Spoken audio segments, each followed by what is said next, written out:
dice bien su nombre, nueva jefa de fracción del Partido Liberación Nacional, y don Edgardo Araya, quien ahora también pues será el nuevo jefe del Frente Amplio. En cuestión de minutos podrían estar incorporándose, o por lo menos también han sido invitados doña Laura Garro, quien es la jefa del Partido de Acción Ciudadana, y don Gerardo Vargas del Partido Unidad Social Cristiana, para no confundirlo aquí con el colega de nuestro compañero del Frente Amplio. Pero doña Maure, empecemos con usted. Le deja un sinsabor, decía usted ayer en las afueras del plenario, el discurso del presidente de la República. ¿Qué falló? Para empezar, muy buenos días. Es un gusto, como siempre, compartir y charlar en esta revista matutina de Canal 13. Sí, efectivamente, escuché con mucha atención el discurso del presidente y creo que hay muchos vacíos de qué efectivamente ha significado la estrategia de cambio que él tanto promulgó y que tanto insistió, y que iba a hacer las cosas diferentes, iba a hacer las reestructuraciones o los grandes cambios, al menos eso esperábamos, esa estrategia, ese rumbo de desarrollo diferente del que ya veníamos como país llevando. Yo lo busqué en todas sus intervenciones y no lo encontré. Don Edgardo Araya, del Frente Amplio, nuevo jefe de fracción, ¿concuerda con la opinión de doña Maureen Clark? Concordamos en el sentido de que, a ver, un discurso del Estado de la Nación, ¿verdad? No puede uno entender que sea como una descripción completa de todo lo que se hace, digamos, porque sí, sería imposible, ¿verdad? Sería un tomo, una cosa enorme, ¿no? Sino que uno espera que lo que se pone en el informe sea pues lo que el gobierno considera sus mayores logros, ¿verdad? Su gran legado, ¿verdad? No va a poner ahí que hizo tal y tales cosas muy puntuales, pero sí las grandes áreas por las que va. Y ahí usted, donde busca las ausencias, encuentra, digamos, donde podría ser que la cosa no esté yendo bien. Por ejemplo, un país que se dice ecologista, un país que se dice, o sea, que está apostando por el tema, por ejemplo, del turismo, ¿verdad? No dice nada sobre el tema ambiental, nada. Es 3 renglones, al puro final hace referencia a la planta de tratamiento de la IA y algunas acciones del MINAE en la parte de Guanacaste. De lo demás, nada. Cuando uno en el despacho nos damos cuenta que nos llegan denuncias y denuncias sobre las barbaridades que hacen muchas empresas piñeras, por ejemplo, en el norte y en el sur, en el Caribe, cómo se contamina un acueducto en Veracruz de Pital, cómo se han contaminado en el Cairo y en el Milano de Siquirres, ¿verdad? Y no se dice nada de eso, no se dice nada de eso, entonces eso es una gran ausencia. Sí coincidimos, por ejemplo, en el tema, en el planteamiento fiscal que hace el gobierno, ¿verdad? En eso nosotros sí estamos coincidiendo, en el tanto ellos están diciendo que la apuesta que se hace es para una reforma fiscal progresista, justa y solidaria. ¿Qué significa eso? Que pague el que no paga en este país, que es el tagarote, que es el grandote, ese. Es decir, el país necesita ingresos fiscales.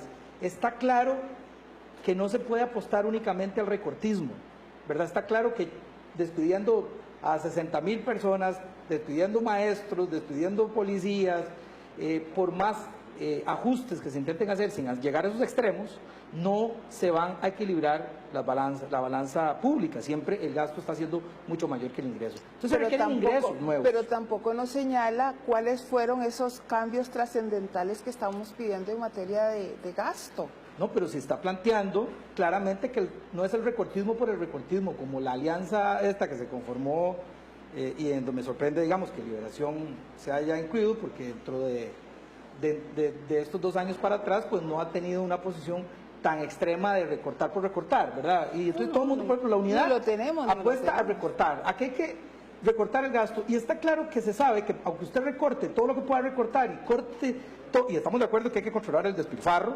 estamos de acuerdo que hay que terminar con terminar con los privilegios odiosos que se pactaron en otras épocas, ¿verdad? En este periodo, digamos, de estos 30 años de bipartidismo, se pactaron privilegios odiosos para una casta política ahí, ¿verdad? Bueno, eso hay que cambiarlo, por ahí estaríamos de acuerdo en eliminar esos privilegios que no los derechos laborales, ¿verdad? De No, los trabajadores eso y los nunca ha trabajadoras. estado en la agenda. ¿verdad? Los derechos laborales son No, pero es derechos que cuando se habla de adquiridos. recorte, doña Marín, terminamos atacando también los derechos laborales de las No personas necesariamente. trabajadoras. Yo conozco ¿verdad? muy bien la Porque- administración pública costarricense por dentro y yo le puedo asegurar, don Edgardo, que hay mucho que se puede hacer y me llama Sí, pero no poderosamente la alcanza. atención. Estamos de perdóneme, acuerdo, lo podemos me hacer, llama pero no alcanza. poderosamente la atención que el presidente mismo habla de que no va a hacer ninguna transformación, ninguna estructuración del Estado. Por Dios, las instituciones autónomas, ¿por qué no las tocan? Yo sigo pensando, insistiendo, ¿por qué no se toca? Es cierto, hay autonomía, pero la misma sala ha dicho hasta dónde llega esa autonomía. Vea, la visión cuando se tiene de reforma de la administración pública siempre se piensa en los ministerios, los más pobres, Sí, los que pero, doña Morín, los que perdóneme. menos Sí, fondos doña tienen. Morín, Las pero- autónomas son las claro, que hay que ponerle pero no son las que controles. generan el déficit. No son las que generan el déficit. Sí. Las instituciones autónomas tienen equilibrio financiero. O sea, a ver, y no estoy defendiendo, digamos, no estoy defendiendo que hayan gastos superfluos. Hay que controlar. O sea, en todo lado hay que controlar. ¿Y qué me pero no dice le de echemos los superávit? culpa. ¿Qué me dice pero de eso los es porque los superávit gobiernos por no históricamente, hacer, por incluidos no los suyos, hacer? los de su Sí. partido, ¿verdad? Es que ustedes Obligan no al han Estado a no gobernado, hacer, así que no a no tienen hacer historia. gastos. No han Por ahí. gobernado y no Bueno, tienen pero historia. estamos Pero señalándole. el que gobierne va a tener historia Claro. y va a ver que no es tan fácil. Por eso le que estoy son- diciendo. Que son procesos de décadas, pero Sí. que hay que ir cambiando. Pero hay que Aunque- cambiarlo. Y hay que iniciar el cambio Estamos de de alguna acuerdo. forma. Eso fue lo que nos dijeron. Vamos a cambiar la forma de hacer las cosas. Vamos a hacer las diferencias. ¿Dónde está ese cambio? Decime, ¿en qué consistió? Lo único que yo encuentro es el 70% de un discurso de cosas que ya veníamos haciendo, que el Partido Liberación Nacional, el gobierno anterior, dejó, ya sea en contrataciones, ya sea iniciadas, ya sea medio terminadas y ahora incluso hasta inaugurando. Lo que usted mencionó en la Precisamente, materia doña Marín, ambiental. lo que yo le señalo al ¿Dónde está gobierno la es agenda estar verde? haciendo exactamente lo mismo que Está Liberación Nacional. gestionando. No, Eso es lo que yo le señalo. No, en cuanto Hay a algunos proyectos, cambios, yo no en niego, cuanto a ¿verdad? proyectos, pero yo estoy buscando la parte conceptual, la estrategia de cambio del desarrollo de lo que llevábamos, no el ejecutar o gestionar que lo tienen que hacer estamos de de acuerdo, las cosas doña ya, Marín, en el ya sentido, Si me definidas. permite un momentito, estamos de acuerdo en que una de las falencias que le señalamos al presidente es que él mismo está aceptando en el discurso Sí, no, que no era un cambio, digamos, que fue una cosa como, ¿verdad? Entonces yo más bien, el defecto que señalo es no cambia lo que lo que venía de Liberación Nacional. En algunas cosas No es tan hay que fácil. aceptar y por eso reconocemos la apuesta por una reforma fiscal justa, solidaria y progresiva. Porque usted me va a tener que aceptar, doña Marín, que aunque logremos hacer todos los ajustes y recortes hasta donde no se violente, digamos, a los derechos laborales de todos los costarricenses, no se logra hacer el equilibrio fiscal. Pero ¿por qué Entonces no se nos ocupan dice ingresos frescos, cómo doña Marín. cambió? Pero déjenme terminar un momentito, él doña habló Marín. mucho Se de... Esperemos ocupan, hasta que termine, se don Edgardo, ocupan la idea. ingresos frescos. Ya. ¿De dónde los vamos a obtener? De la misma clase media, del mismo sector más golpeado de la Recoger mejor los población. impuestos, como De dijo. recoger mejor los impuestos, pero uno va a alcanzar. Recogiéndolos bien, Perdóneme. no va a alcanzar. Y aquí tienen que ponerse a pagar El que tiene que pagar. los ricos, el sector más privilegiado de este país no paga impuestos, doña Marín. Se los llevan por otros lados, y vea lo de Mossack Fonseca, donde hay gente vinculada con esa clase político-empresarial que ha gobernado este país durante 30 años y que muchas veces la ha saqueado también este país. Esa gente no está pagando impuestos.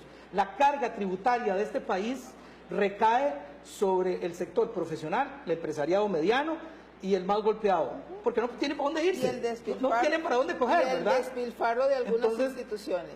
Eso hay que controlarlo, pero no me niegue que se requieren mejores impuestos. Y ahora, ¿y los impuestos Este para qué, doña gobierno Marín? prometió recoger mejor los impuestos. Bueno, Y decía ahí hay una que ley de con fraude fiscal solo- que no ha avanzado. Con y solo por recoger nosotros ya mejor, lo votaríamos. Con solo recoger mejor. Sí, no ¿y hace- por qué ustedes haría no nos falta. han colaborado con la ley de fraude fiscal? Porque ahora se alían Primero con el gobierno, con la unidad y con los libertarios que Primero bloquean eso. díganos dónde hizo los grandes cambios en materia de gasto para que entonces empecemos en más imposición. Recoja mejor los impuestos. Bueno, hay unos números que hablan, y el gobierno tendrá que defenderse, pero yo tengo que ser justo en una cosa. en el informe se plantea, digamos, que ha habido un aumento de la recaudación y que por primera vez hay un aumento, o sea, los ingresos, el aumento de los ingresos es mayor que el aumento de los gastos. Eso hay que verificarlo, tendríamos que confirmarlo, pero ahí hay un señalamiento. Lo que yo le quiero decir es que muchas veces, bajo el discurso, y para que los costarricenses lo tengan claro, muchas veces bajo el discurso de no más impuestos, en realidad lo que están diciendo es no impuestos a los tagarotes, no impuestos al gran capital, señalemos eso. Y lo otro es, digamos que logramos impuestos, digamos que logramos ingresos, ¿para qué? Para que el sistema económico siga igual, donde hay un grupito que se está beneficiando, porque hay otra cosa que hay que señalar. En el informe, el presidente se felicita, digamos, por un crecimiento económico, ¿verdad? Y que han habido lo macro, hay un aumento, una mejoría. Y uno se pregunta, ¿para qué y para quién es esa mejoría? Para los sectores medios, para los sectores más golpeados, para las trabajadoras, las madres solteras, por ejemplo, jefas de hogar. ¿Es ahí donde se está viendo el beneficio o es en una misma élite poderosísima económicamente que es la que está viendo los beneficios? Entonces, si vamos a hablar de ingresos fiscales, por eso yo apunto al tema de fiscal, progresiva y solidaria, porque si vamos a tener impuestos de los que más pueden pagar, tienen que servirnos para redistribuir la riqueza. Tienen que servirnos para poderle llegar a esos sectores más vulnerables de la población, si no estamos hablando de nada. ¿Por qué no nos habla de exenciones? ¿Por qué no entrar a analizar realmente esa gran cantidad de exenciones que existen ad perpetuam, creadas desde hace muchos años? ¿Y qué es lo que nos propone el Ministerio de Hacienda? Cuando revisé el proyecto y todavía le pregunto al ministro de Hacienda, bueno, hicieron un recorte sustancial de exenciones. No las tocaron medio, las revisaron por encimita. Y nos mandan un proyecto de ley que nada que ver en materia de exenciones. Ahí hay que hacer un estudio real, evaluar. Yo no sé si hay algún departamento en Hacienda que se dedique a efectivamente medir y evaluar en qué han consistido las exenciones y si todavía hacen falta. Hay sectores que han vivido en función de las exenciones. ¿Por qué no le entra ahí? Ahí hay ingresos también. Los superávit de las instituciones autónomas, vuelvo a eso. Esos superávit, muchos años fueron obligatorios, fueron obligadas las instituciones a tener superávit, a no gastarlo todo, ¿verdad? Es parte de la trampa en algunos casos, pero en otros es total inoperancia y falta de gestión, pero que no es este gobierno, de las instituciones. Es de los gobiernos de ustedes y para atrás, ¿verdad? Hay que ser justos en eso. Insisto, ustedes no han gobernado, hasta que gobiernen van a poder tener historia. Voy a interrumpirlo nada más un momento para darle la bienvenida también a doña Laura Garro, quien es jefa de fracción del Partido de Acción Ciudadana, y decirles que don Gerardo Vargas del Partido Unidad Social Cristiana ya nos hizo saber que por cuestiones del tránsito no cree que le dé tiempo de llegar, entonces nos pide que lo excusemos de no haber podido estar acá presente. Doña Laura, el tema del gasto público, el tema de reformas estructurales, o si es vital realmente los impuestos, ha sido parte de lo que también se está hablando acá y de lo que dijo ayer el señor presidente Luis Guillermo Solís en su discurso. ¿Cuál es la posición del Partido de Acción Ciudadana ahora, que además pues no tienen tampoco el tema de la presidencia del directorio? Bueno, creemos que el presidente ayer nos visitó acá en la Asamblea Legislativa con un tono conciliador, con un tono que nos invita al diálogo, que nos invita a la reflexión. Consideramos que es indispensable que nosotros le demos combate al déficit fiscal que tenemos en este país. ¿Cómo lo vamos a hacer? Necesitamos reducir gastos, por supuesto que sí. Necesitamos aumentar nuestros ingresos y necesitamos combatir la evasión. Esos son temas, ejes que van a ir de la mano. Dice doña Marín que no está explícito, por lo menos en lo que es el discurso del presidente, cómo se da esa reducción del gasto. Bueno, el gobierno ha tenido ya dado muestras claras. Por ejemplo, la directriz 23H es una directriz donde no se permite, se congelan las plazas y no se permite crear nuevas plazas. Todos los gobiernos llegan y lo primero que hacen es meter su gente a trabajar, y este gobierno ha asumido ese costo político. Es un costo político realmente el hecho de que no se haya podido ayudar a la gente que nos ayudó a hacer gobierno. Es una muestra clara de que la voluntad existe y que se está trabajando en eso. Es una muestra clara, doña Maureen. Yo que he estado ahí, yo sé que todos los gobiernos, todos los años, una de las directrices presupuestarias es esa, de no más puestos, se congelan los puestos. Incluso en el gobierno pasado se congelaron los salarios de los jerarcas y se dividieron incluso en las autónomas en A y B y fueron congelados los salarios durante los 4 años. Se recortó sustancialmente, solo se dejó, por ejemplo, en la parte de seguridad, que no se tocó, y la parte de educación, pero eso no es suficiente. Las transferencias, por ejemplo, ¿qué han hecho en el caso? ¿Cuánto se ha rebajado en transferencias? ¿Y en qué áreas? Sí, aquí hay un punto interesante. El gobierno plantea, por ejemplo, que hubo una mejora en la recaudación. Por ejemplo, la recaudación alcanzó una cifra equivalente al 13.7% del PIB, cifra que supera en 0.5% del PIB el promedio del 2010-2014. Es decir, yo creo que podríamos estar diciendo que hay un esfuerzo importante de recaudación. Y esto del recorte, ¿verdad? Es una pelea constante. Yo reconozco que el gobierno ha hecho algunos esfuerzos, pero por supuesto, como coincido con usted, doña Maureen, en que todavía no es suficiente. Pero eso no puede, porque es que aquí está la trampa, aquí está el asunto tramposo de esta alianza que se conformó el domingo, ¿verdad? Entonces, recórteme gasto, no hablamos de impuestos, insisto, no para la clase media, no para los sectores más golpeados, para los que pueden pagar, la clase poderosa. No me hable de impuestos hasta que no me demuestre que hay recorte. Nunca. Para esta gente, para esta alianza Libertad Plus evangélica libertaria, nunca va a ser suficiente los recortes, porque simplemente no quieren que toquen sus intereses, y sus intereses son de los ricos y poderosos de este país que no pagan impuestos, hablemoslo claramente. ¿Por qué no se ha aprobado la ley de fraude fiscal a estas alturas? Cuando usted misma, doña Maureen, me dice que hay un señalamiento que yo comparto con usted, que tiene que mejorarse la recaudación. Claro. Bueno, una parte es que dejen de estar usando el Mossack Fonseca, por ejemplo, la élite política empresarial de este país. La mayoría, ¿verdad?, estamos de acuerdo. Pero ¿por qué no avanzó fraude en un año? ¿Por qué el PLN, la unidad, se encargó? Porque los libertarios ya, esos son caso perdido. Nosotros estuvimos de acuerdo. Y ustedes se alían con ellos ahora. Yo no entiendo. Pero no está condicionado a que no va a salir. Aquí, no, yo le puedo traer el documentito de la Alianza Doña Maureen donde dice, nada de puestos. Y ustedes se alían con los libertarios. ¿Qué les prometieron a los libertarios? Estamos hablando de la nada de impuestos a los ricos y poderosos de este país. Eso es el mensaje de esta alianza para este año que viene. No necesariamente, eso no es. Entonces está lo que queremos es... Ojo con los libertarios, porque usted está diciendo que sí pueden ir impuestos. No, en ningún momento se ha dicho que no, en la medida en que se recorten los gastos, en la medida en que se den señales de una reforma sustancial.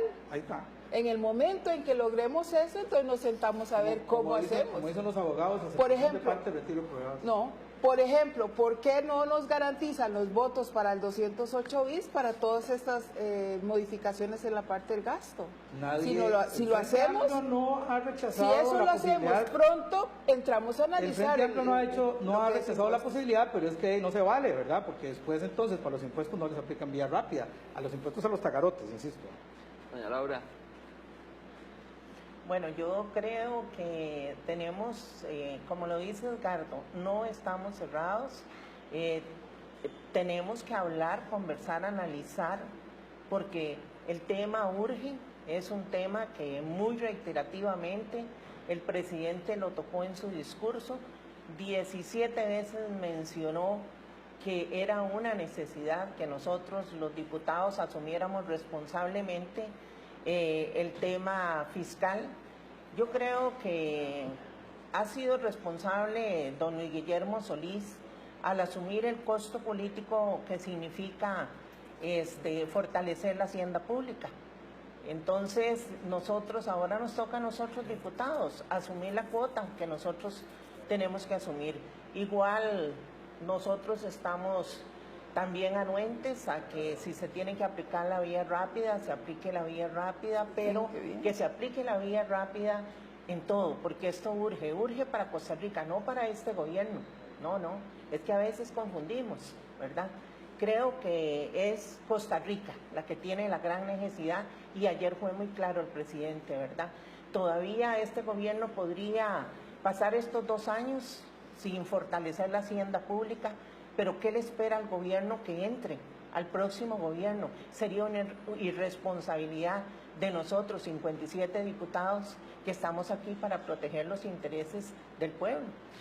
Y queda claro que no se estaría apoyando, y por lo menos quedó claro también el domingo que se conformó ese bloque progresista de al menos 20, 21 diputados, de que hay un compromiso de no aceptar vías rápidas cuando proyectos que comprometan los derechos laborales de la clase trabajadora de este país. Ahí no hay manera de que podamos aceptar ningún tipo de vía rápida y nos opondremos absolutamente a cualquier proyecto que comprometa los derechos laborales de la clase trabajadora. Yo creo que eso nunca ha estado en juego. Lo que se habla es de estos privilegios adicionales a lo que no son propiamente salarios. Veamos cuáles son privilegios y cuáles no, pero veámoslos punto por punto. Es que aquí la trampa también que ha sido toda la vida es por ejemplo, que por 3 o cosas, privilegios que yo no comparto y que son odiosos, se sataniza a todo el resto de los trabajadores, ¿verdad? Sabemos que los salarios del sector público en general no son de lujo, ¿verdad? No son de lujo. Habrá unos 3 o 4 que hay que ver, pero señalémoslos claramente. No se vale decir, es que es despilfarro, es que salarios de lujo, es que... ¿Pero quiénes son? El porcentaje. Busquémoslos, ubiquémoslos y controlémoslos. Pero no por eso echemos para adelante para pasarle por encima a todos los derechos laborales de toda la clase trabajadora. Hay otra cosa que me llama poderosamente obviamente que no vamos a recortar derechos adquiridos ni salario, y eso nunca ha estado en juego. Pero hay otra cosa que hay que señalar, me parece, y yo he sido muy crítica en ese sentido, y yo quiero decirlo ahora, que se han mejorado los niveles de coordinación con la Asamblea Legislativa. Ojalá que ese mejoramiento de los niveles sirva precisamente para negociar y para llegar a acuerdos, porque el multipartidismo que la sociedad nos ha dicho que es lo que debe ser la Asamblea Legislativa, nos obliga a madurar en lo político y atrevernos y sobre todo a sentarnos y hablar francamente con las cartas en la mesa de qué es lo que queremos y cómo lo vamos a hacer. Vamos a leer algunos comentarios y preguntas que han llegado a nuestras redes sociales para que ustedes también puedan comentar sobre esto y responder algunas de estas. Dice Juan Pavonilla, es lamentable que Luis Guillermo Solís no habla de medidas fuertes contra los evasores de impuestos que tienen desangrado al país. Dice Federico Figueroa, ¿el sector rico paga impuestos de valor agregado o se recarga a la moribunda clase media? Pregunta Federico Figueroa. Dice Mario Villalobos, y el despilfarro en las contrataciones, concesiones y construcciones, no se habla de eso. Dice Rigo, díganle a la diputada Laura Garro que este gobierno aumentó las plazas a más de 3,000. Y dice Luis II, nuevos impuestos serán trasladados a clase media y baja. A los empresarios les interesa el beneficio neto de ellos. Así que bueno, es parte de los comentarios y preguntas que se están generando. No sé si alguno quiere hacer también alusión a esto. Sí, no, pero en general yo creo que ahí está la claridad. Yo creo que la gente está de acuerdo en que si estamos hablando de impuestos para que lo paguen los que nunca han pagado impuestos, que son la clase más poderosa de este país, yo creo que la gente lo está viendo con buenos ojos. Obviamente el Frente Amplio nunca va a estar a favor de cargar más impuestos a la clase media y a la clase pero sabemos que los impuestos siempre va a llegar a que lo pagan. De ahí, si el Estado no sigue apostando, sigue permitiendo que se lleven la plata y que usen un bufete allá para Mossack Fonseca, si no hay plata que alcance. Pero no le estoy diciendo que por nosotros, pero no le estoy diciendo que porque ustedes son los que han atrasado la ley de fraude fiscal. Nosotros no lo hemos atrasado. Bueno, no lo hemos atrasado. Ahí está un año. Nacional no lo ha atrasado. Pero pactan ahora con los que lo han atrasado. Pero ahí no dice que es para atrasarlo. Ustedes no lo atrasan, pero lo atrasan. La única condición que se puso fue la del juez. Pero como que... ¿Y el registro de accionistas qué me habla? Ah, excelente. Y ustedes ahora pactan con esta alianza que ahora retroceden en los acuerdos que ya teníamos con el registro de accionistas. En ningún momento, yo estuve en la negociación. Tiene que haber un juez de garantía, cuando ya se ha dicho claramente que el registro de accionistas era un lugar. Bueno, ahí dice que tiene que ser con registro, con juez de garantía, ¿verdad? Entonces habría que preguntarle a la unidad y a Libertarios si están hablando en el mismo idioma que usted, porque yo creo que aquí lo que está pasando es que como que nosotros propusimos bien, cómo iba a ser eso. Pero yo quiero hacer una pequeña conclusión en esta parte. Vean, el problema del desbalance fiscal es una realidad, ¿verdad?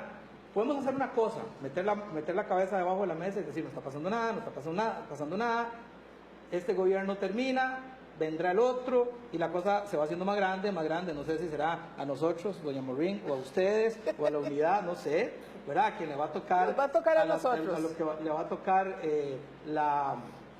digamos, encontrarse con esa bola de nieve. Y hay dos opciones para solucionar este asunto, ¿verdad? El modelo neoliberal, ¿verdad? Que es como le pasó a Grecia, como le pasó a España, como le pasó a esos países que no hicieron los ajustes a tiempo. Y primero, quedamos a merced de los organismos financieros internacionales. Segundo, la pobreza se aumenta porque hay que hacer despidos. Ya simplemente no es porque quieran, es que simplemente va a llegar un momento en que no va a haber plata y no se va a poder pagar salarios, ¿verdad? A ese nivel llegó Grecia, ¿verdad? Ahora, podemos seguir con el discurso de no más impuestos, no más impuestos, no más impuestos, y que esto se siga haciendo más grande y que reviente, y entonces la reforma va a ser como en los 80s. Yo apenas me acuerdo, ¿verdad?, de los ajustes que tuvieron que hacer en los 80s terribles. Nosotros estamos de acuerdo en que hay que hacer una reestructuración, o podemos combatir el déficit de manera progresista, al contrario, no neoliberal. ¿Qué es? Por supuesto que controlando el gasto, ¿verdad?, mejorando la recaudación, ¿verdad?, o sea, combatiendo la evasión, que es enorme en este país, el contrabando y poniendo a pagar a los que no pagan, y ahí vamos a tener una salida más tranquila a esta digamos, crisis, y podríamos lograr incluso hasta mejorar, disminuir la pobreza, porque sí, claramente está, y nada más un dato que encontré ahí. En 2 años se aumenta la pobreza, por ejemplo, en 2 puntos. Se habla de que hubo una mejoría macroeconómica, ¿verdad? Pero, por ejemplo, estaba revisando que en los últimos igual que en los últimos 30 años, la pobreza sigue por encima del 20%, el desempleo por encima del 9% y de 24% cuando se trata de personas jóvenes. Si queremos un cambio progresista, tiene que ser incluyente, tenemos que encontrar la manera de que esta gente se vea beneficiada. Un cambio progresista tiene que ir de la mano de recortes, de reestructuraciones, de cambios en ese sentido, estructurales, contrabando, que está a la libre casi en este momento. Lucha por recoger mejor, revisar las exoneraciones, por Dios, revisar exoneraciones, ¿cuánto podemos ahorrarle al Estado en eso? Revisar las pensiones de lujo, que ahí está. Estamos sintonizados por ahí, doña Morín. Ahí tenemos proyectos para eso. ¿Y los van a votar? Claro que sí, lo que son pensiones de lujo. ¿Y por qué no aceptan una vía rápida para hacer eso? Veamos de qué estamos hablando.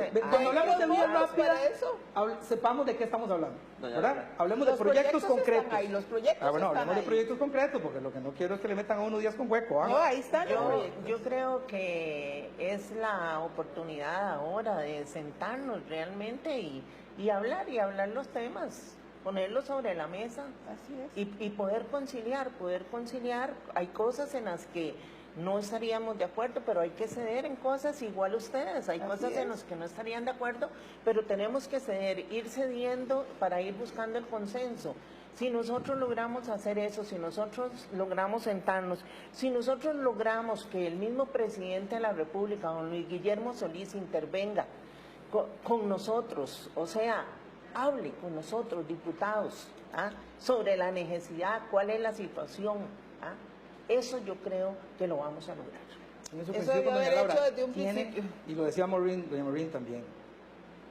Creo que el gobierno tiene que arrollarse las mangas y meterse aquí en la Asamblea Legislativa. Así es. Hasta ahora, pues, totalmente de acuerdo. El viceministro Mora, pues, es el que está más acá, pero yo creo que se requiere ya el músculo político Así es. de la jerarquía del gobierno de la República. Es parte de las funciones del presidente, estar Sí. tratando No, al de control impulsar, remoto, porque al es el control remoto, gobierno. Totalmente de acuerdo. Y Y no nosotros- echarle la culpa a la Asamblea Legislativa como ha hecho siempre, desde allá. Bueno, Inocenticos Coja no el somos teléfono. todos, ¿va? Inocenticos no somos. Coge el teléfono, haga reuniones, converse, demuéstrenes cuál es la importancia y sobre todo cuál es el peso que usted tiene para hacer ese cambio que usted le propuso al país. Concertemos, pongámonos de acuerdo, pero no así como que esa... Ya está comprometido a eso, doña- presidente, Doña Mabrín, entre las cosas que yo he creído como jefa de fracción, he creído en eso que usted está planteando y en lo que yo planteé hace un momento. Creo que esa comunicación tiene que ser más fluida. Creo que el señor presidente tiene que acercarse a nosotros. Creo que él debe ser parte de esta negociación. Y lo he, ¿cómo se llama?, externado en Casa Presidencial y se lo he dicho al señor presidente, ¿verdad? Entonces, yo espero que las actitudes cambien y que las cosas mejoren. Nos queda Ojalá. poco tiempo. Quiero poner sobre la mesa también un tema, porque ayer durante el discurso y el tema de la gobernabilidad fiscal, el presidente también decía y condicionaba lo que es el ingreso a la Alianza del Pacífico por el tema de la aprobación de impuestos, y quisiera saber el criterio de cada uno de ustedes. Yo entendí que la Alianza Pacífico no va hasta que no Mientras se no se hagan ajuste. consultas y... No, mientras no se resuelva el tema fiscal. Mientras no Por se eso. resuelva el Y Se hay- condiciona por ejemplo, eso. yo quería señalar otras cosas. Antes, nada más para que tengan un ejemplo, para bajar el déficit en 3 puntos, solo mediante recortes, ¿verdad? Se requiere despedir a entre 60 y 65,000 docentes, por ejemplo, de preescolar, primaria, secundaria. Es decir, prácticamente desmantelar la educación pública. Digamos, para que la gente tenga claro de que los recortes por los recortes mismos no van a solucionar este problema, más bien va a generar una inestabilidad. Si se mucho va por mayor, el lado ¿verdad? del empleo, que Pero no es necesariamente es que- por donde es que debe no- ir. Bueno, nos podemos sentar después y podemos hacer un programa completo para que usted vea que los números son, ahí no hay manera, ¿verdad? Los números, Número usted suma y resta y ahí ¿Cómo usted se va la a lograr? encuentra, ¿verdad? Para los Yo que creo que están adentro, hay el tema, forma, por hay ejemplo, que plantea don Luis Guillermo Solís, en el sentido de que no entran al tema de la alianza mientras no resuelvan el tema fiscal, me parece que es un tema acertado. Creo que también es un poco meterle presión a algunos sectores que podrían estar interesados en estar ahí, pero que están, digamos, no negocian, no quieren nada sobre el tema fiscal, porque es que todo lo quieren, como la ley del embudo, lo ancho para ella y lo angosto para uno, o sea, solo para mí, pero no para nadie más. Entonces, por ahí puede ser una estrategia. Pero en todo caso, yo sí quiero señalar que el gobierno también habló de que iba a alimentar 2 motores, ¿verdad? El motor externo, que ha venido, digamos, siendo el alimentado, el aceitadito. El motor interno se abandonó durante estos últimos 30 años de bipartidismo, digamos, se abandonó. Se apostó por y eso está bien, digamos, eso ha generado empleo, nosotros en eso estamos de acuerdo. Pero el agro para consumo nacional está abandonado. Los frijoleros en la zona norte, en la zona sur, mendigando para ver dónde le venden, dónde colocan su producto, porque el gobierno fue incapaz de llegar a un acuerdo o poner condiciones a los industriales, que finalmente me parece que son los que mandan aquí, ¿verdad? Y entonces donde dice don Guillermo que está alimentando, que están metiéndole mano al motor interno para que arranque, yo no lo veo, ¿verdad? Yo tampoco. Yo quisiera, ya llevamos 2 años, llevamos 2 años. Yo quisiera ahí, en cuanto al tema de agro, dejar claro que este gobierno ha fortalecido el CNP, este gobierno de fondos de banca de desarrollo para el sector agro se han destinado 127 millones. Este gobierno está fortaleciendo 4 mercados mayoristas regionales en todo el país.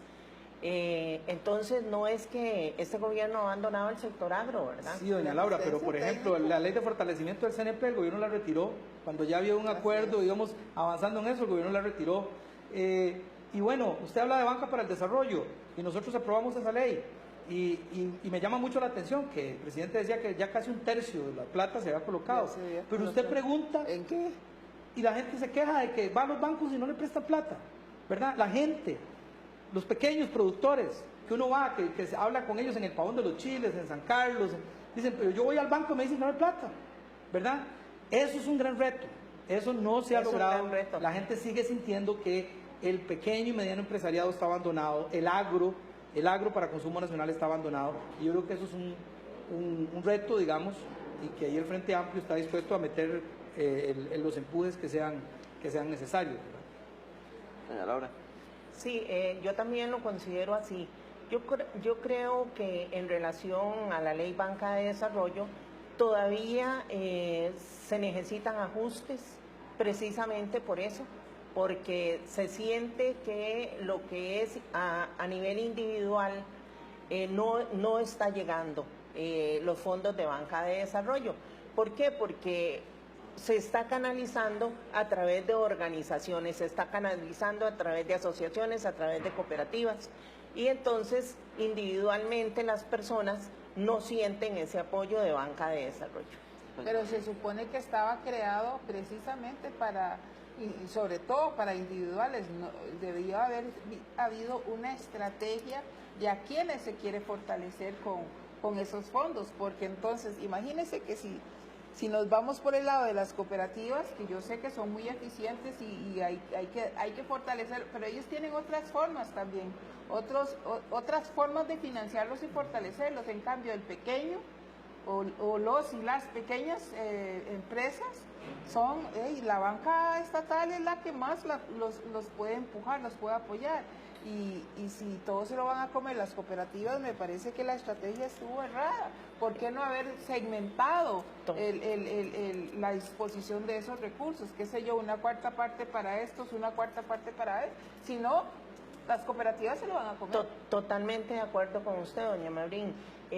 Yo creo también igual que se necesita que eso se reglamente mejor, ¿verdad? Y en eso están trabajando. Tenemos 3 minutos, 1 minuto para cada uno para un cierre. Les pido respetar el minuto para que puedan todos tener su minuto. Doña Laura, tal vez empezar por usted que está. Bueno, muchísimas gracias. Yo quisiera también aprovechar este momento, ¿verdad?, para hacerle una instancia a los señores diputados, 57 diputados de 9 fracciones políticas acá en la Asamblea Legislativa, de la gran responsabilidad que nosotros tenemos de fortalecer la hacienda pública.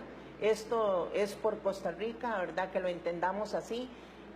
Si no se aprueba un plan fiscal, lo que es la salud, lo que es la asistencia social en este país, lo que es la educación, no va a mejorar, se va a paralizar.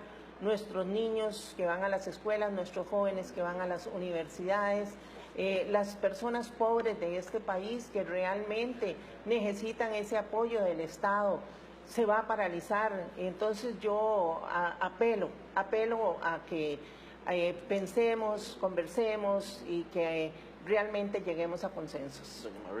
A mí me preocupa sobremanera que el presidente en su discurso de ayer casi que nos está diciendo adiós. Estamos a la mitad del gobierno, está en la cima, donde más que decirnos adiós, más que pensar en el futuro gobierno, debería ayudarnos más, no solo en la gran reforma o estructuración fiscal que se requiere, sino en todo lo que es la gobernanza del Estado per se, sobre todo esa ruta que queríamos respecto a, qué sé yo, otros temas que fueran más allá de los que ya se venía trabajando, por ejemplo, turismo, reactivación económica, bajar los índices de pobreza, o por lo menos a lo que él recibió, porque van 2 puntos para arriba, incluir a las mujeres, dejó abandonado el red de cuido, ahí tiene que, si es que quiere, se habla de 12,000 empleos que creó, me gustaría saber en qué y quiénes son los beneficiados, y sobre todo si estamos hablando, porque apuntó este gobierno y me llama poderosamente la atención solo a reducir ojalá eliminar la pobreza extrema, y los demás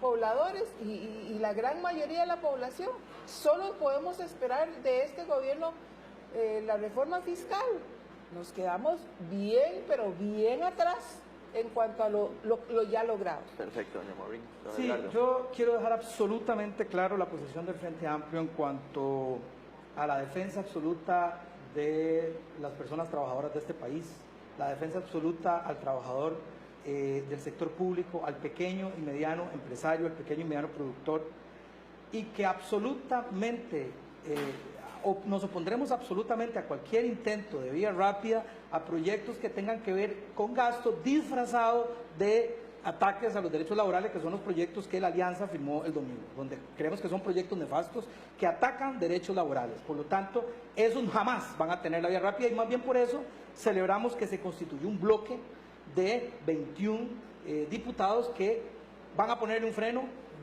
o sea, ahí ya en la vía rápida, que lo olviden la Alianza, porque la vía rápida, cuando tenga que ver con gasto disfrazado de ataque a los derechos laborales de la clase trabajadora costarricense, no va a pasar. Y el Frente Amplio en eso se planta firmemente de una vez. Y cerrar diciendo que el Frente Amplio insiste en que la solución del déficit tiene que ver con poner a pagar a los que no pagan en este país. La culpa del déficit no es de la clase trabajadora de este país, la culpa del déficit es de los tagarotes que no pagan y de los que se roban la plata de los impuestos, y a esos es que hay que atender. Perfecto, muchísimas gracias a los tres nuevos jefes de fracción que nos acompañan acá. Vamos a ir a un corte comercial y ya regresamos con RTN Race.